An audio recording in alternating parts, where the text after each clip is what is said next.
Hi YouTube, Kevy Koo here.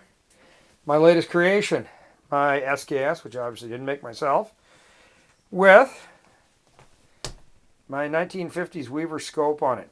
I bought this scope from a friend of my wife's a couple of years ago. She was cleaning out her father's estate and found it in the garage and asked me if I was interested in it. She thought at the time that it was a 22 scope, but it isn't. Anyhow, I always wanted a scope on my SKS just because I'm into my 50s now. My eyes suck.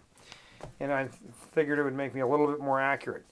So I purchased a Wartak rail system designed specific to the SKS. I don't know how well you can see it there, but it's a Wartak SCAR SD-R080612 rail. Nice long rail so you can put almost anything you want on there. To facilitate doing it, mounting it, I had to, first of all, I popped out the pin that holds the rear sight on. I used a nail to get it started because I didn't have a punch that was small enough. And then I gripped it with a pair of vice grips and pulled it the rest of the way out. And then I popped a slotted screwdriver under the front edge of the rear sight, which would be right here. So where I'm pointing with my thumb, I popped that under there, and I was able to pop that off. And then I was able to get the end of the screwdriver under the spring and pop that out.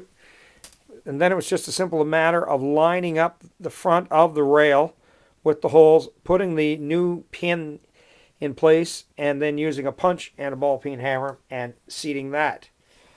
Next thing I did was I had to take the rear cover retaining pin off, and to do that there was a little pin that protrudes out of the side of it, and I had to file it off. As fate would have it, I didn't have a single correct bit for my Dremel. I tried everything I could think of, and finally I resorted to the good old-fashioned 25-cent hacksaw blade, which did do the trick after much cursing and swearing. It was a little bit rough on the edges, so when I went to pull it out the side hole, I ended up having to put a punch and giving it a tap, and it popped out. It took me a lot longer than I thought, and then it was a simple matter of reassembling the bolt and the receiver cover and spring, all of that, putting the little insert that goes in where the pin used to sit, and using the two bolts that came with it and Allen wrenches to tighten it all down.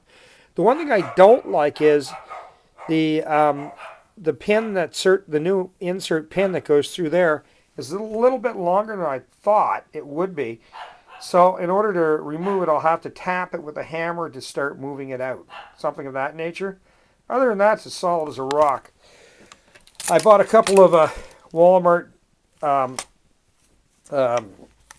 1-inch scope mounts at Walmart USA, and they were about $8, I think. And as I say, this is a 1950 scope. It's a nice solid fit.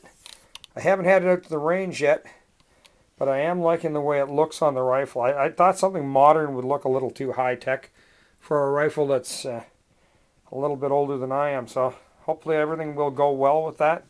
There was a lot of grunting and cursing involved, but it did work in the end. So can't wait to get out the rifle range and get it suited in. Anyway, have a good one. Bye-bye.